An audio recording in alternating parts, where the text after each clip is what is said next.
Brian and Kenzie in the morning. And Chicago's alternative all day. Q101. In about 10 minutes, we'll get the highlight of your weekend. You can start texting them in, the highlight of your weekend, 312-591-8300.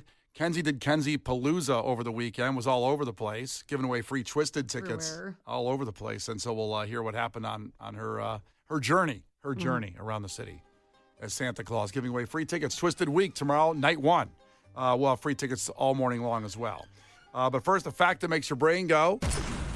And wealthy people are more likely to break this law than us poors altogether here. I didn't mean to scare anybody there. We had a texter check in and goes, I guess I'll take my broke ass over to Light FM right now. No, you're the one that said you prefer rich listeners. I did not say I prefer. I said it's nice to have some rich listeners. Maybe they'll give me some money someday. It'd be great. I think you said you prefer. Well, we go back to the podcast. I didn't mean to say it that way. Now that the consequences have caught up with your actions. Well, listen, a lot of the ones that ended up, some of the richer listeners giving to Galbusted Gravy to save their souls, they did a good job with that. Yeah, some of the poors, too. Yeah, so, a lot of the poors. A lot of the poors donated as well. People are saying, could it be freak-offs or other Epstein-Diddy things? The things that rich people break, the laws that poor people don't. It's not that. Good guess. You know, it's got to be the worst time ever to own an island because of all the Epstein stuff. Where if you have an island now, I'm going to assume that you're doing creepy things on it, even if you're not. Yeah. And that sucks for island owners. Because you might have a good island. You might have a great you might do charity on the island. It might be Goodwill Island. It might be Gilligan's Island. It might be Gilligan's Island. It's like a lot of fun. Nia checked in and said, it's got to be murder. Wow. It's gotta be murder. It's gotta be murder. Undoubtedly. Also, it's not murder. And before we give the answer, Juan checked in and said, one time I got out of a ticket by asking a cop if he tickets the rich people's Lamborghinis that don't have front license plates. And he simply said, they can afford the tickets. But he got off on his tickets. He pays to joke around a little bit. Good job, Juan. Kenzie guessed it was also vehicle type things where you get away with tickets and parking where you want. Case guessed it was jaywalking that rich people get away with. It's not that. And I guess this is somewhat of I would call this a serious crime, not murder. Wealthy people are more likely to steal from self-checkouts than poor people. That seems odd because being wealthy, you can afford everything. According to a new report, 27% of people admit to stealing from self-checkout, and wealthy people with a household income of $100,000 or more are more likely to admit it, actually. And there's some other stats here that are kind of interesting. So 40% of people with $100,000 or more as a household income admit they've stolen at least once from a self-checkout. The $50,000 to $99,000, it's like 27%. 17% making less than $50,000. Now, when asked about this, the riches, when they were asked about this. When the riches were asked. They said they do it because the current financial climate, which is what we all would say if we're stealing. They also, number two was price increases due to tariffs. The number three answer was prices feel unfair. Now, the fourth answer is the interesting one from the riches that stole. They said, I view self-checkout as unpaid work, so taking small items feels like compensation. Wow. That was an answer some people gave when they stole from self-checkout that had money. Actually, my brother, not rich, used to go employee discount if he used self-checkout.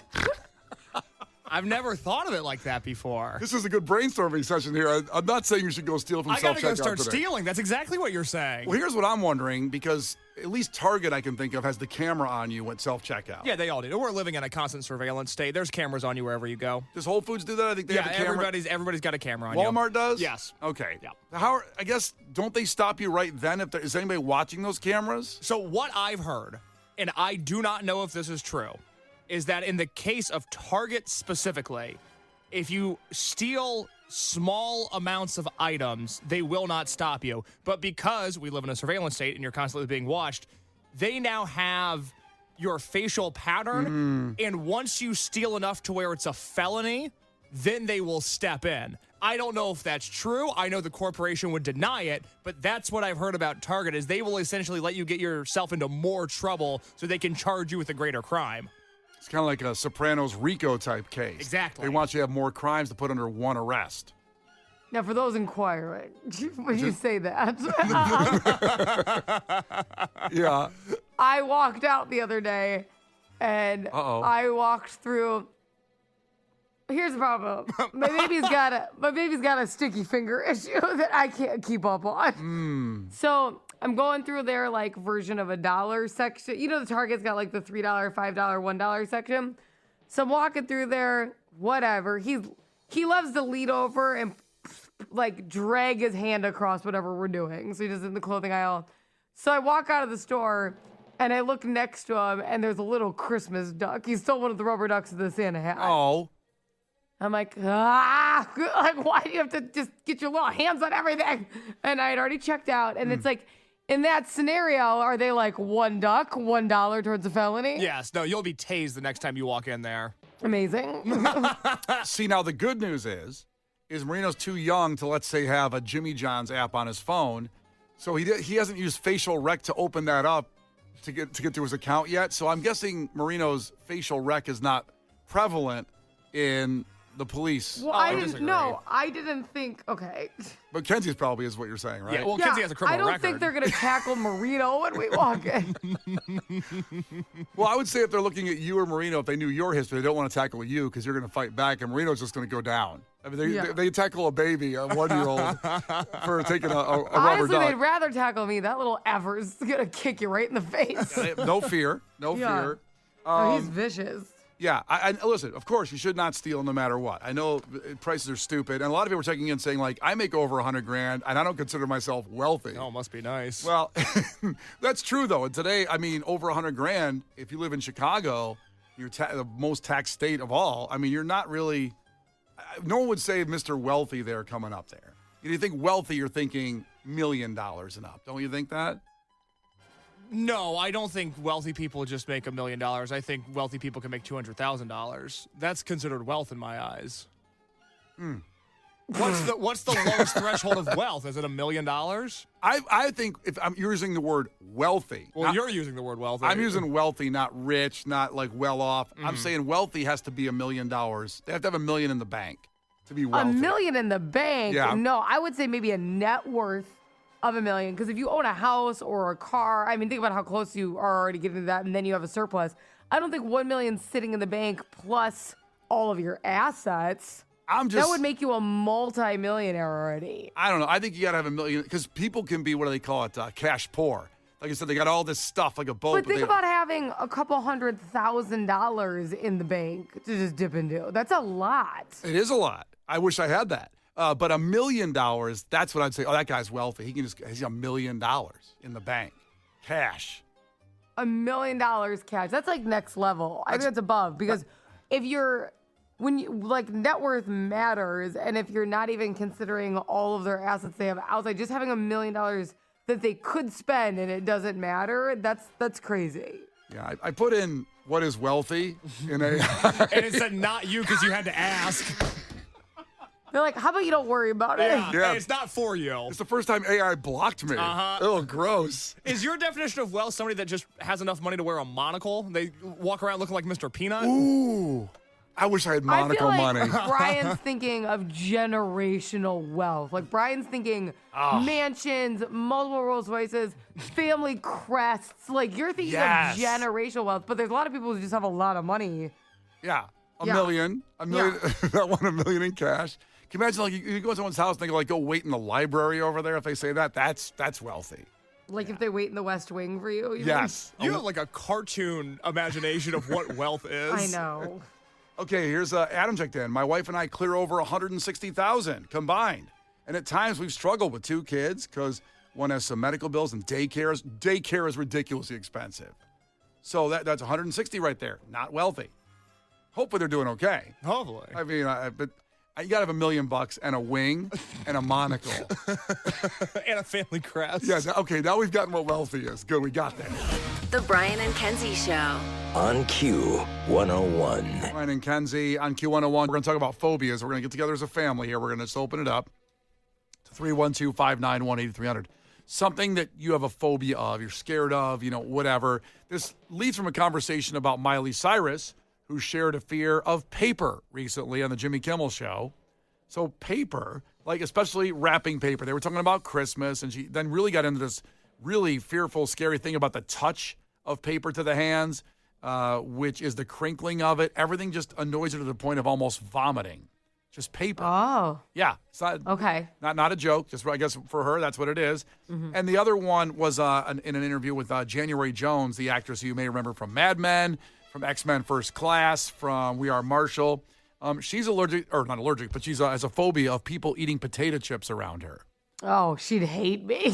Yeah, me too. That'd be a big problem over here. Well, it's funny because very beautiful lady. Very beautiful. Love her. And I don't know if I could give up potato chips in that situation. No, you couldn't. No. I'm going to answer that question for you right now. Yeah, Case, potato chips are so good. I loved it. And I don't know if this is weird. It could be the most normal thing ever, but I always dip them in sour cream. Is that normal? That's completely normal. They actually You guys make dip your potato chips? They make Okay. sour cream and chive potato chips. Yeah. Well, yeah, but they also make pizza potato. I mean, that's just, whatever. Yeah. I'm just saying it's a classic. There's nothing I like more than my kids going to bed for the night peacefully, and then I bust out potato chips, sour cream, and a Diet Coke that's like super icy. I'm like, nobody talk to me for a few minutes. Just give me a second. That's living.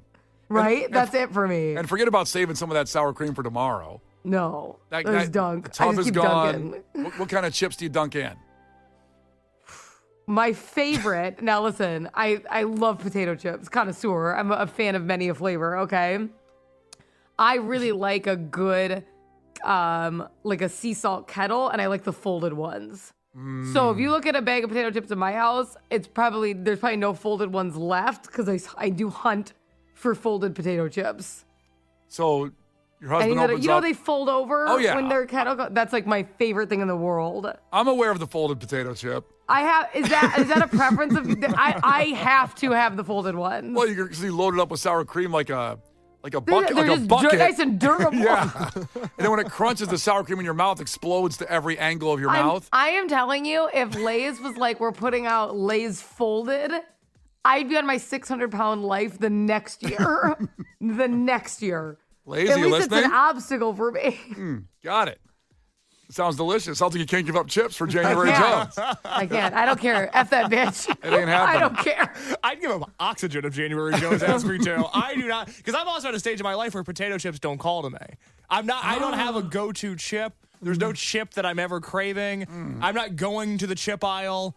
If anything, I'll take a Sun Chip at Subway, but even then, Subway's really expensive now, so I don't get the meal. Sun chips? I know. I'm not. Well, I feel like chips. Oh my God. Chips are old news. Chips are so last year. I don't want a chip anymore. Oh, I my. love chips. Do you guys eat chips often? Every I day. do have a problem. Let me tell you man. something. This is interesting. The older I have gotten, the more I've become a salty versus sweet. I feel like when I'm young, of course, it's like sweets over anything.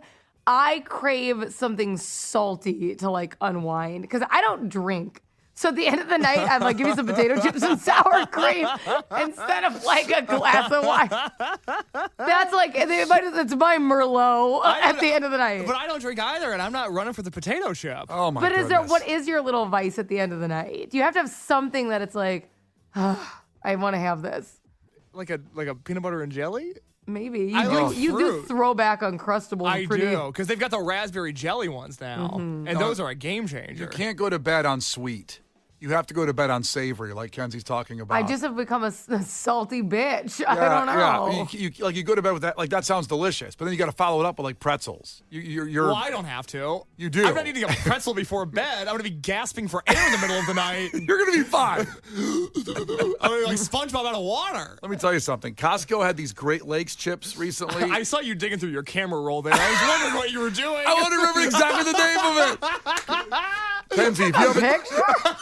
Kenzie, if you haven't tried these, Why do you have that picture? because I saw them and I couldn't My believe. mom loves those, the cherry barbecue thing. Yes! Oh my God, my mom loves those. It's the Great Lakes Potato Chip Company, kettle cooked Michigan cherry barbecue, skin on goodness premium potato chips. Oh my God, my mom's obsessed with those. The second I saw the label, I was passed out. I'm like, I know exactly what you're talking about. They get in rotation at Costco every now and then. I always buy like, See, 7 those bags. are good, but I want something more salty, more bitter. So I'm more of a sea salt or a salt and vinegar. Like those are good, but I don't lean towards those because of that. But anyway, she's crazy. How could she not like potatoes? You know what I mean? Right. There we go. Yeah, January Jones, back to the phobias. I'd What a rather get in psycho. with putting her down. What a psychopath. God, do I hate her. She's so beautiful. Oh, my goodness. So we're talking about phobias, not potato chips. I know it seems like a little side arc there, but it was certainly something we had to do to get there. So a phobia, because she's afraid of just people, or at least cannot handle people eating potato chips around her. That's a phobia. Miley Cyrus is of paper. What is your phobia? And we'll come back here. Kenzie has one she told me. I'm going to tell you on the air. I'm not going to tell you beforehand because I can't tell you off the air because then we'll never get it on the air. You know what I mean? It's got to just be blurted out on the air. I know, because I think that I'm the first person with this phobia because there's not like a name for it. I've checked. And it sends me into a spiral. Like I can't focus if it happens. Okay, 3 minutes away, we'll talk about that. The Brian and Kenzie Show. On Q 101.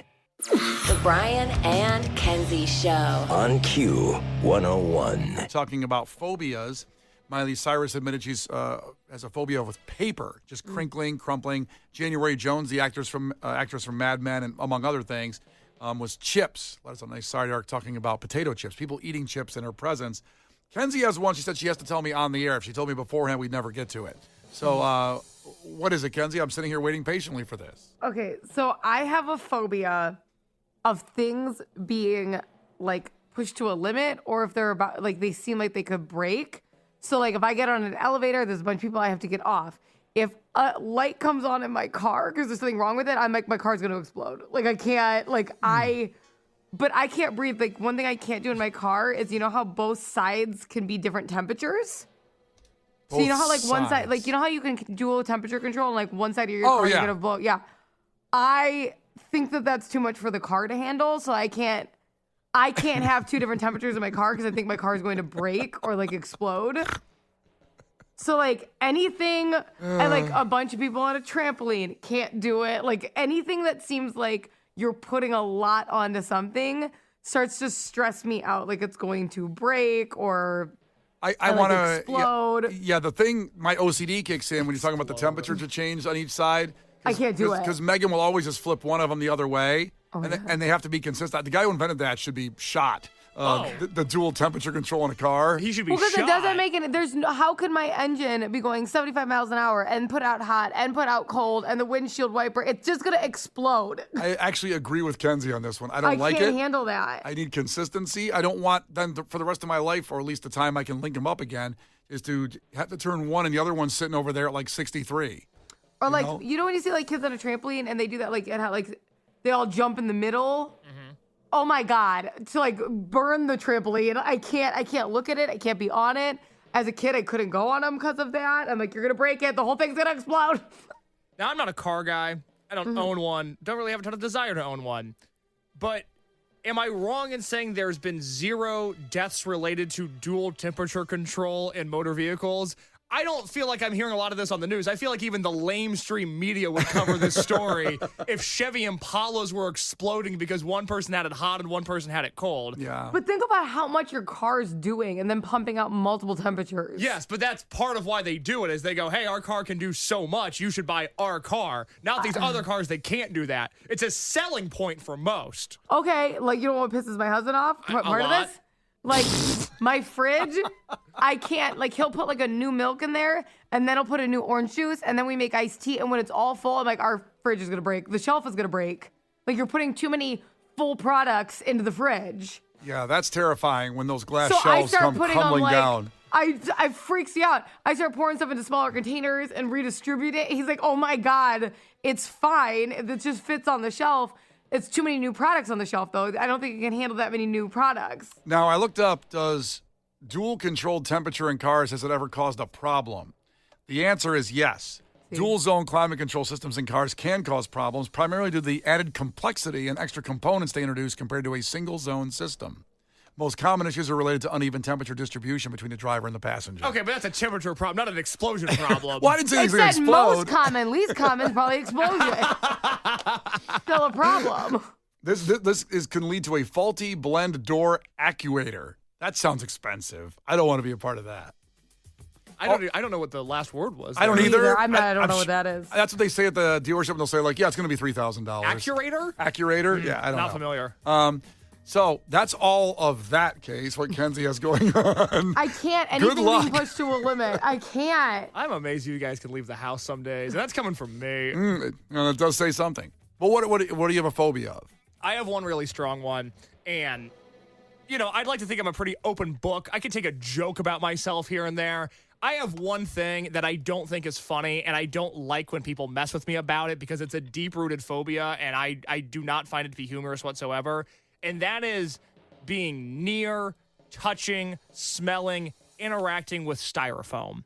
I don't like it. Oh. I don't like the touch. I don't like the sound. I don't like when I buy something online and it's in styrofoam, I have to have somebody else doing. As I'm talking about this now, my skin is crawling because I'm starting to think about it. I don't even like the thought of it. It's the most uncomfortable material there is, and some people think it's funny. Some wise guys think it's funny to come up behind me and crackle styrofoam in my ear. It's not funny. It's the one thing I'll get into a fist fight for. I do not like it. Do not taunt me with it. Do not tempt me with it. I do not like it.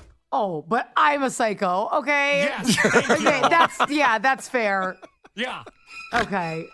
No, I've never done that with the styrofoam. I didn't know that about No, you. some people have, and I do not take I kindly do have to it. rewrap your gift though for Christmas.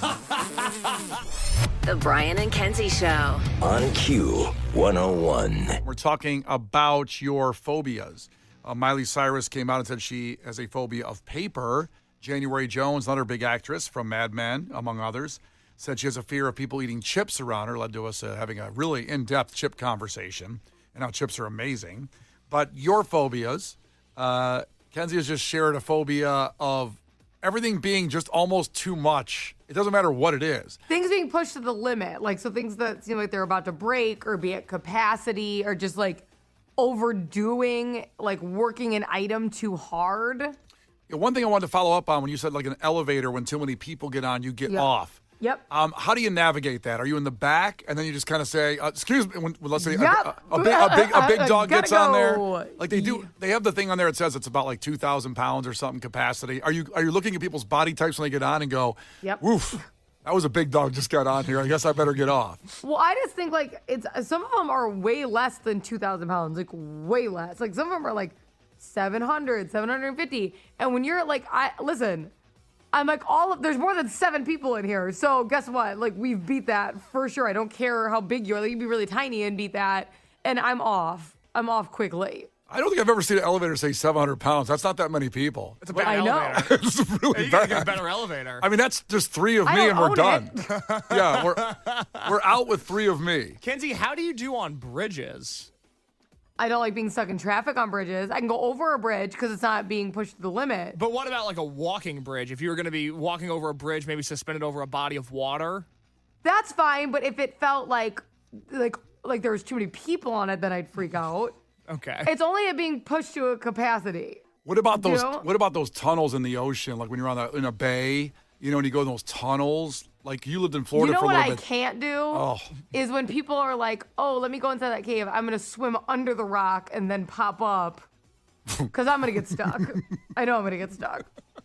I can't do that. That might just be a swimming issue. No, but like when you have to swim under to be able to get somewhere and then back, like Okay. like in a big. Like, let me swim for like a minute or two under this rock. That'll be the F yourself. No, thank you. Yeah. F yourself for being a good swimmer. Yeah, no way. Case, what do you got on the text line? I have people agreeing with me, which almost never happens. It really is. It's your moment here. Your styrofoam people are out. I appreciate everybody who checked in, from Maria to Luke to Amy to Matt's wife to everybody else. Matt's wife. Well, he said my wife also hates styrofoam. Matt seems to be okay with it. Yeah. But Matt's wife. What a jerk, Matt is. We would get along. She also hates styrofoam, and I think Amy phrased it best when she said in all caps, "We've never received this type of text before." She said, "Case, I am 100% with you." Shocking. And then is. she followed it up by saying styrofoam is evil. And I couldn't have said it better myself. See, I love so weird. when you go to someone's house and then you leave with a styrofoam container, or a restaurant, they have those, when you leave with food in a styrofoam container. That's the worst. See, it's one of my biggest joys, is one of your biggest fears. I use so much styrofoam because like I'm an artsy person. So like that's a good That's a good material to like sculpt with and build stuff out of. I feel like I use a lot of styrofoam. I would feel like marble would be a good material to sculpt out of, not styrofoam. Marble? We're gonna chisel away. Yeah, what art are you making out of styrofoam? Like I made a fake ice rink outside for my Snoopy characters to be like ice skating on. And so I needed to build a snowboarder at first, like a border, not a snowboarder, but like a snow bordering. You didn't build a person. And Oh, so like wow, I was thinking snowboarder like I the know, sport. I know. And so I took A border I of snow. Okay. Somebody was giving away those like disposable like Yeti like version of like styrofoam coolers. So I cut that into a bunch of chunks and I just super glue it all around. And then I used tight foam to create like, there's a lot you can build off of when you're using styrofoam because you can like really form it and you use like a hot knife and cut it, all that. Boy, you just brought back a core memory. It's a good one that Case would die with. The cheap styrofoam coolers. And then when you have to tape them shut because they always, the lid always comes off. And the sound is so bad. Oh, I love that sound. Oh, my God. I love that sound because I know beer's coming when I hear that sound. It's like someone brings those styrofoam things. Oh, it's full of beer and ice. My two biggest fears, styrofoam and having a good time. The Brian and Kenzie Show. On Q101. The Brian and Kenzie Show. On Q101. Brian and Kenzie on Q101 talking about phobias, things that you're afraid of that might be weird. As we go around the room, we've all said some weird stuff. I didn't say the one that I'm almost afraid to say it out loud because if I say it out loud, I think it's going to happen.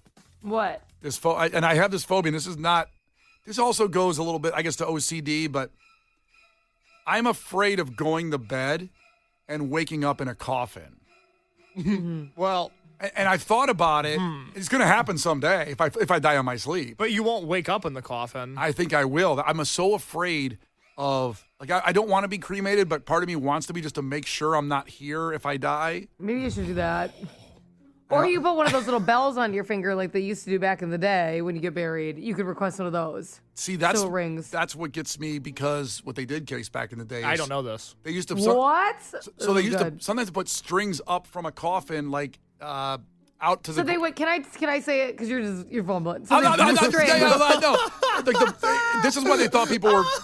This is why they thought people were vampires. Because people would get in a coma, they put them in a coffin, and then they'd wake up in the coffin and dig their way out of the ground. They thought they were vampires. And Well, so grave diggers were, robbing, like grave robbers, right? So they were going in those, and they were finding, like, nails and stuff on, like, people scratching. So, like, oh, my God, people are waking up in these graves. Ugh. And they put strings on people's fingers that were attached to bells above ground. Yes. So somebody woke up and started moving, bells would ring in the graveyard, and they could dig them back up. Yeah, because a lot of times they put people. They didn't embalm people back then. Where it shouldn't happen today because they take all your blood out, and put embalming fluid in there. Yes. So you're definitely dead even if you weren't dead. I didn't know that. They're going to kill you basically if you're not dead. So it shouldn't happen today. But I can't help it that I feel like I've thought of this before bed and then I can't sleep the whole night. That I'm going to go in and then wake up in a coffin. So your fear is that you're such a heavy sleeper that you're going to sleep through your alarm clock. People are going to presume you're dead, plan a funeral, execute the funeral, bury you, and then you wake up from a slumber 6 feet under. You're making that sound like it's crazy to think that could be possible. Yeah. A lot of people I have guess the I'm coffin wrong. fear. I guess I'm wrong. You I'm are. sorry. You are. How dare you? People don't like the idea of being stuck in a coffin. That's a real common one. But Yeah. you're think. dead. Well, the They're thing scared is, that they won't be dead. yeah, like I'm waking up I go to bed like thinking like, what a great day. I'm going to go to sleep here now. Yeah. And dream of sugar plums or whatever. And fairies, yes. And guitar pedals. I follow. And then I'm going to wake up in a coffin. Okay, do you remember that movie? God, and I do not remember the name, but him and his girlfriend went to a gas station. Yes. And he was waiting outside the gas station for her, and she went missing. Yep. And he didn't understand how his girlfriend could ever went missing. He was right there. He never saw somebody get dragged out. He never saw this. And he longingly searched for her forever because it just drove him so mad. And finally, the murderer, kidnapper, whatever you want, reached out to him and said, I'll show you what happened to her, but it's because I'm going to do the same thing to you. Do you want to do that? And he agreed to it because it drove him so mad, and he woke up inside a friggin' coffin buried underground. Am I correct in saying that's The Vanishing?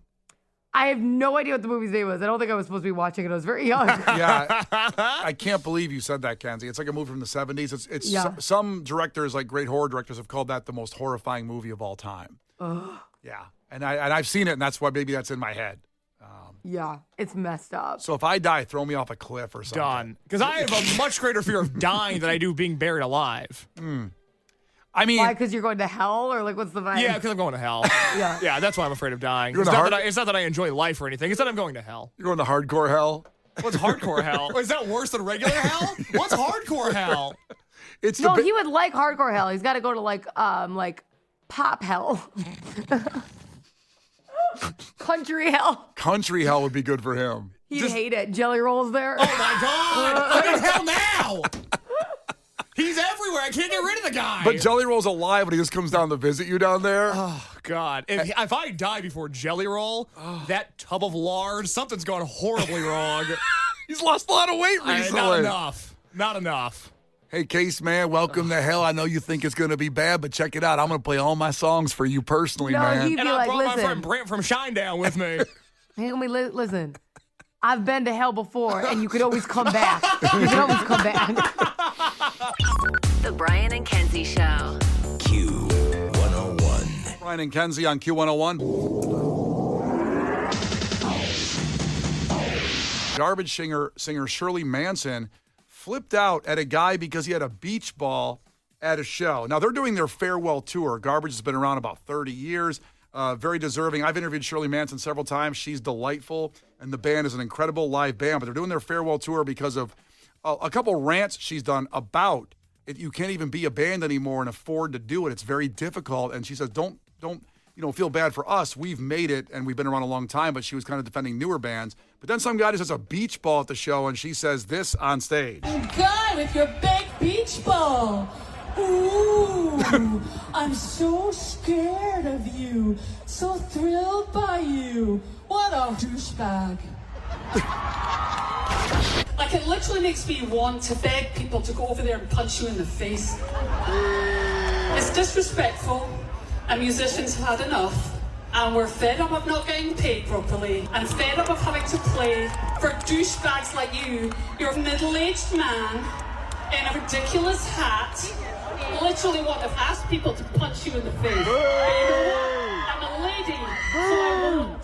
Now imagine this guy. He's going to the Garbage Show. It's his favorite band. He stops at Walmart to buy some beach balls because he thinks that's going to be a good idea to hit those around at the concert. And it's a very weird rant. As I said, I've interviewed her. She's delightful, but she's going on this kind of tour of like that bands are having it hard out there to even do it financially because of the situation. You've heard a lot of our favorite bands canceling shows here and there lately in the last couple of years because of it since the pandemic. Can I ask though, and this isn't, I'm not saying she's wrong, this is out of curiosity. Why is the beach ball bad? Because she went. What happened with the beach ball that was bad? He didn't throw it at her or anything like that. He was holding Right. the beach ball. So she went on social later and doubled down. She didn't apologize. She basically said this. That's the kind of energy I like that. I make no apologies whatsoever for getting annoyed at beach balls at shows. I joined a band because I hate effing beach balls. I joined a band because I wanted to listen to Susie and the Banshees and The Cure and be dark and beautiful. And she says, continue listening to Spotify and toss your stupid beach balls around like you're 10 years old. I love the music community and respect their artistry. I'm just so tired of folks taking music for free and treating us like circus performers. So my thing is she was probably had it right to here with everything I'm putting in my neck. And then this one guy with the beach ball thought And he a was doing hat that he loves. yeah, that just set her off over the edge, and she went ham for no reason. Because Well, it's probably this guy's Make-A-Wish night. He's like, you know what? I only have a week left. I love this band. I want to spread joy. it's the last thing I want to do is spread some joy. Everyone loves the beach ball guy. Yeah. What am I going to do? Get called out on He stage? came to share them. He's like, I'm gonna make sure I have enough to share. He probably bought like the 50-pack at Walmart before he got there. I'm going to share it, and then it's going to look cool because when they play It Only Happens When It Rains, all the beach balls are going to be here like rain. Yeah. Because you know what's better than one beach ball? 47 of them. A bunch of them, and everyone having fun. Oh Oh, this dude. What could go wrong? Everyone's having a blast at their favorite band. He's like, there's no way I'm going to be in the news tomorrow. That'd be insane. Can you imagine this guy going back? He's just getting toe up for how he looks. Like, what? This is my outfit. I just want you to picture this guy going home and his roommate's still up watching like Sports Center. How was the concert? How was the show? Hey, you saw your favorite band tonight, right? How was it? You love her. He's like, well, you'll never believe what happened. I bet he didn't go to the meet and greet if he had passes. Just skip out. That's not a good look. He's like to the room. He's like, "Hey, do you mind when I bring up beach ball places? Do we have to?" Would you think that was bad? And then, Would you think? Just out of random question. and then his roommate's like, Jake, I've been meaning to tell you, you have to calm down with the beach ball thing. He shows up back in his apartment. His parents are there. They're having an intervention for the beach ball. Dr. Drew's He's there. like, this is the worst day. At least I can go home to some peace and quiet. He's got an intervention scheduled. He's like, how come no one told me? No one felt you could told me that the beach ball was a bad idea. Before the concert. You guys saw me leave with it. You guys encouraged me to go to Walmart because they had a sale on beach balls. No one told me. Beach ball. Let that be a lesson. But the guy filming who was booing, do you think he was booing her for what she was saying, or was he booing the guy? I can't Because process other that people right were now. cheering. Yeah, I don't. I think this was really just her having a day at the end of it. Oh. I feel kind of bad for her. I feel really bad for the guy. I don't. And I like garbage. And I don't necessarily love beach balls at concerts. I don't love it when they come to you. Sometimes you don't know what to do. Oh, hit it up. It's coming back to me again? Crap. You know, I don't want to do that. Stop hitting it up. You gotta hit it forward. You idiot. You keep punching the air. Sometimes the wind hits it. It goes back inside the area He's guard. only hitting it up.